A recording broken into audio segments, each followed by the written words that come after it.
Hey there, folks. This is Mitch Firestone with Precision Trading Labs in New York City. I'm going to take you through a couple of options trades that I had this week, and I'll also talk to you about the approach and the foundation of each of the trades. Um, right here, we're looking at a daily chart of Intel, and so this is what occurred over the last couple of days. And of course, I will go into in a minute what the foundation of the trade was. But price came up to this level right here. And I had anticipated that price would then drop from here. And in fact, that is exactly what happened. So price we came up to this level. I had bought a put here, and it over the course of basically the next day, it dropped. And so one of the things that I've been striving to do in kind of the crazy market of 2025 is to kind of bring some calm and some regularity and consistency to my trading. And so what I've been doing is really kind of focusing on price action in conjunction with sound option principles. And sound option principles, of course, is building in enough time so that the trade can work out, so that in the event that it takes its time, you don't get too unduly beaten up by time decay, by theta. And so that's as a result, even though we're in the middle of June here, I had actually bought the September expiration contract, which was essentially going to expire in approximately 100 days. Now, I had absolutely no intention of being in that trade for anywhere near that long. I didn't necessarily know it was going to play out in one day, but I certainly wasn't expecting it to. And so as a result, I kind of build in a contingency so that if it takes a couple of weeks for the trade to play out, I'm not going to get beaten up by theta. Okay. And so, in fact, you can see right here when this level here formed, and I'll talk to you about this level in a second. But when this level formed, this actually took approximately, what is that? That's about 8 trading days to run from here down to here. Okay. So in this particular case, it took basically 1 or 2 days to drop from here, but here it took like 8 or 9 days. And so as a result, I kind of build in the contingency so that if I do get, in a sense, stuck in the trade for 2 weeks or even 3 weeks, I'm not going to get beaten up by time decay. So that's the reason for buying enough time. Okay, so let me show you the foundation of actually what was behind this trade here, what I was looking at in a sense in advance. So this is what I was looking at a couple of days before we actually got the entry here. In fact, this was actually really the entry occurred actually later in this day here. Okay, but this is what I was looking at the time. So, and let me just blow this up here a little here.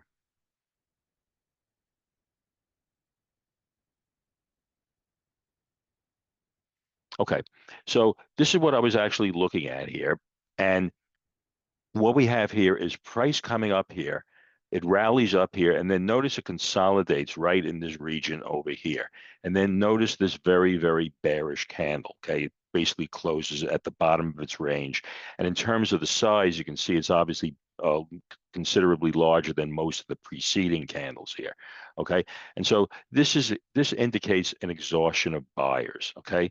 And if we think about the shares or the contracts, since we're talking about options here, if we think about the contracts that are offered up by sellers, we could think of that as the supply of contracts within this region. Similarly, if we think about the contracts that are acquired by buyers, we could think of that as the demand for contracts in this region.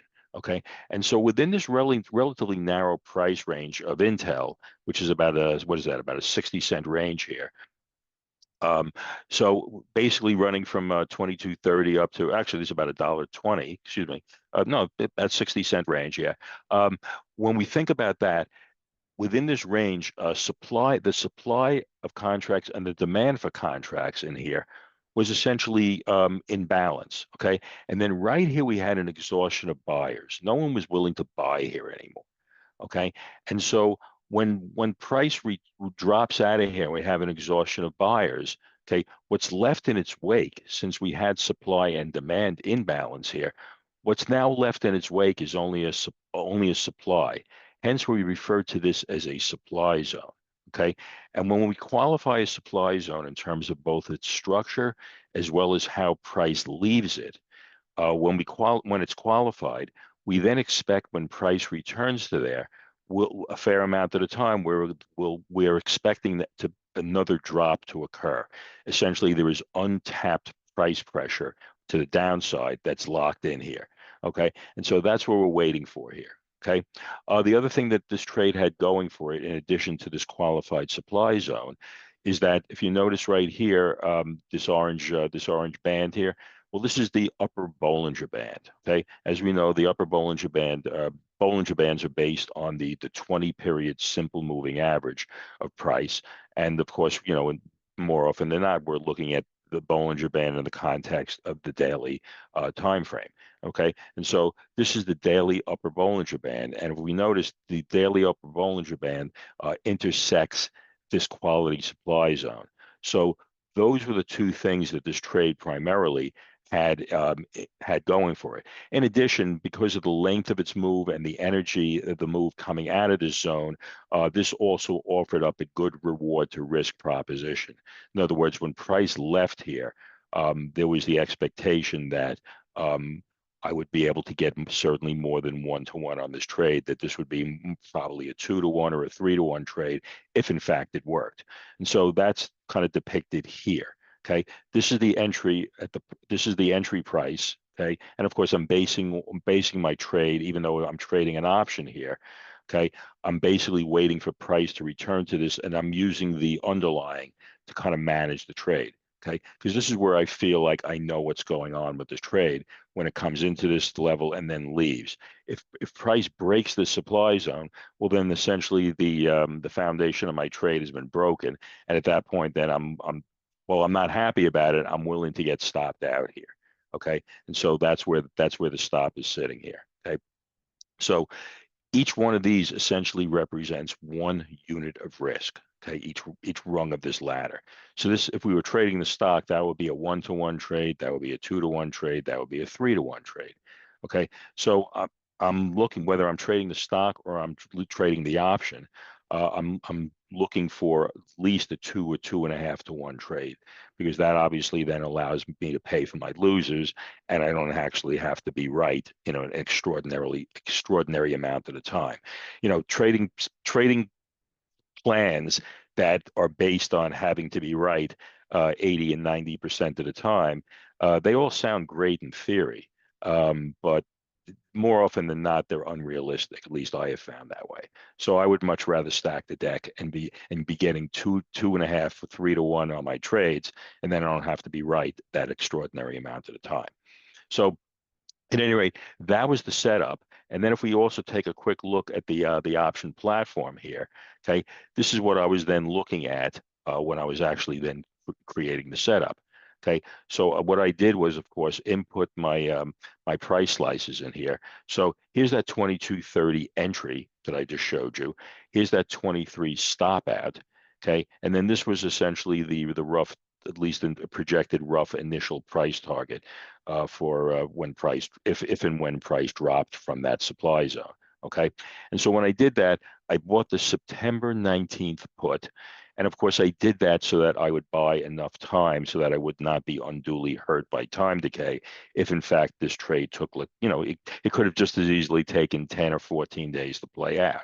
So that's why I bought a lot of time, so that if in fact it took a while, I would not get unduly beaten up by theta.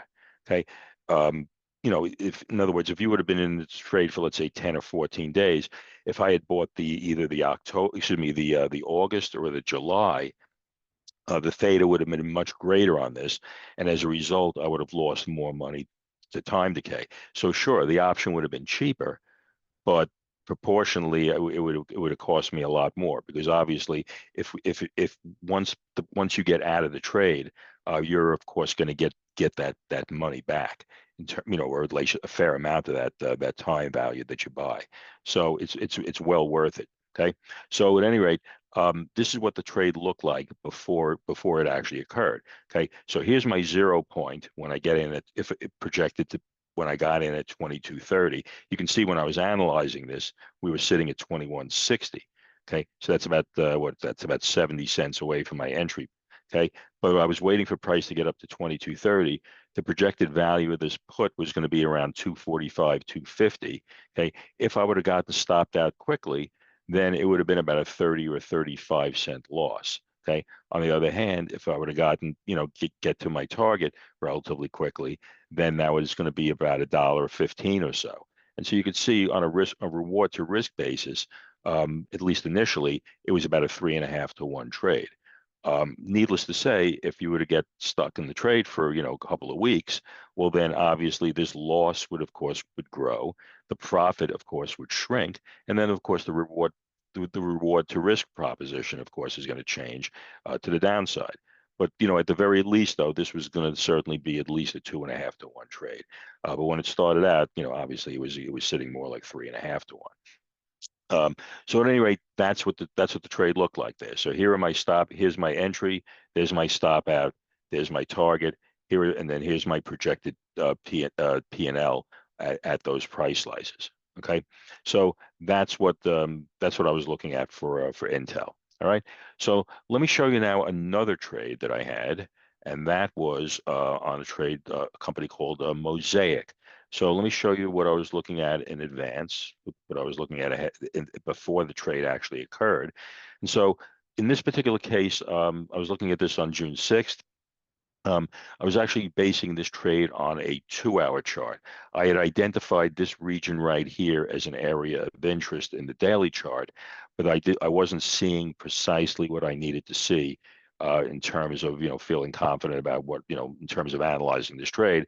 And so as a result, what I did was, of course, I dropped down the time frame in order to get a little more detail. So I went to the 2-hour chart on this. Okay, so right here we have what's referred to as a drop base rally formation. Okay, and this is essentially the opposite narrative of what I just showed you on Intel.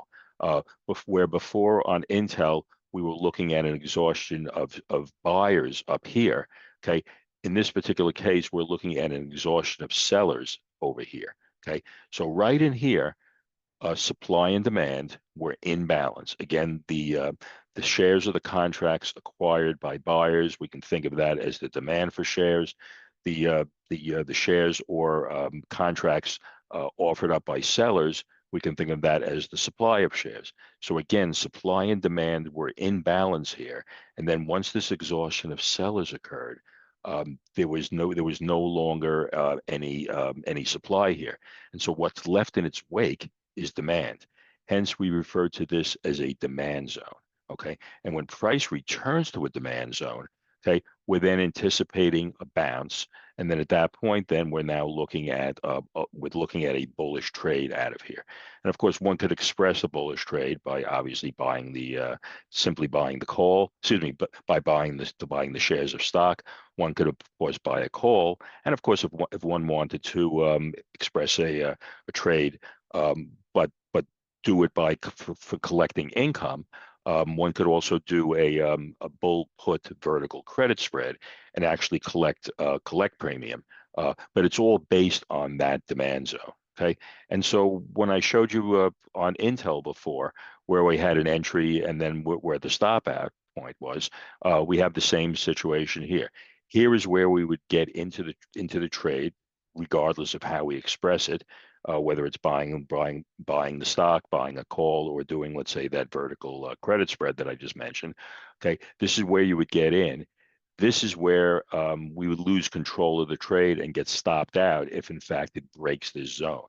Okay, so this is where the stop out would be. And again, looking at the rungs of that reward to risk ladder, that in this particular case, each one of these rungs are actually at intervals of 2 to 1. Okay, so this would be a 2 to 1 trade here. That would be a 4 to 1 trade. That would be a 6 to 1 trade.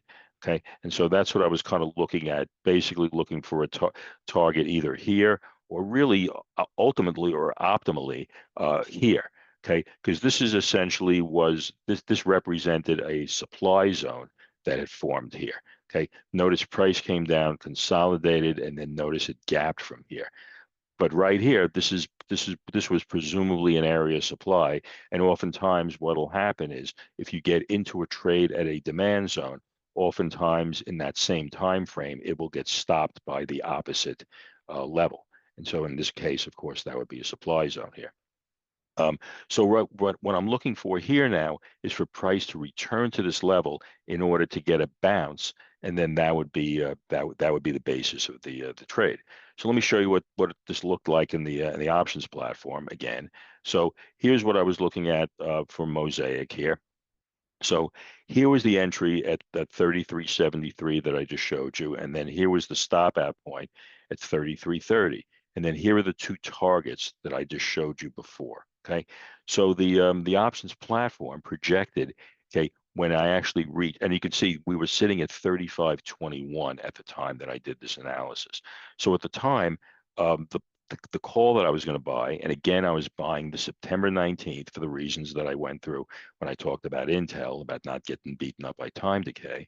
Okay, the projected value, okay, at the time, the value of this option was about 435. Of course, I'm not getting in at 35.20. I was waiting for a pullback to 33.75 or so. Okay, and so as a result, this option was going to then uh, reduce in value from 435, and it was going to drop a little, basically about a buck to about 335. Okay, so at that point, then I'm setting my 0 point in the platform. Okay, for basically for that at 340, and then that helps me then to project the reward to risk proposition of this trade. So you can see for this trade, if in fact I would have gotten stopped out relatively quickly, well then I would lose, let's say, between 25 and 30 cents per contract. Okay, if I got to this first target, then it would be about $1.10 profit, and if I got to that second target, then it would be about $1.70. Okay, and again, of course, if it takes longer to happen, well then obviously one has to factor in time, and so that's where, of course, the plots come in terms of the options platform. One could then set this thing up to basically look, let's say, 2 weeks in advance. So since there was 105 days to go till expiration here, one could also set a second time curve up where you basically subtract 14 days off, and then you could say, okay, well, what would these valuations look like in 91 days? And that would represent 14 days passing. And then, of course, you could then see how much the risk would grow in terms of the potential loss. And of course, you'd also see how much your profit would shrink with the passage of time. But again, that's all anticipated in terms of setting up this setup, because again, I anticipate that, and I'm then basically choosing this trade because even after the passage of, let's say, 2 weeks, the reward to risk proposition on this setup would be acceptable. And so that's what obviously makes it a good setup. And, obviously then I'm looking for a good trade out of it. So at any rate, that was the setup here. And again, you can see this was obviously a pretty benign premium, option premium. Okay, this was 340, I think, on the Intel. That was, I believe, 2 and change. So you can see these are obviously relatively inexpensive options. Okay, having said that, I am not playing with cheap options. In other words, I'm not like buying, I'm not doing as you can see, I'm not doing a lottery ticket kind of, a lottery ticket approach to this, where I'm not buying something that's, way out of the money with a very short amount of time left to go. Because at that point, you really just kind of need a miracle to happen. You need for price to move a long way, and you need for it to move quickly. Okay, so buying something, with a week or two to go, everything has to go really perfectly, and I just don't believe in that. So at any rate, that's that was the setup there. Okay, so let me show you now how this actually then played out.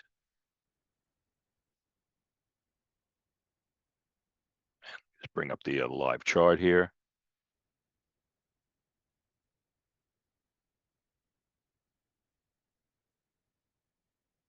Okay, so here's the level we were just looking at again. So here was that drop base rally formation.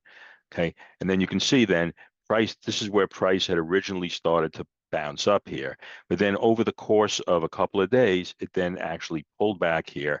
Okay, and I got into this, this was 2 days ago on the 11th, and then over the course of the last couple of days, it popped, and we pretty much got to fairly close to that second target.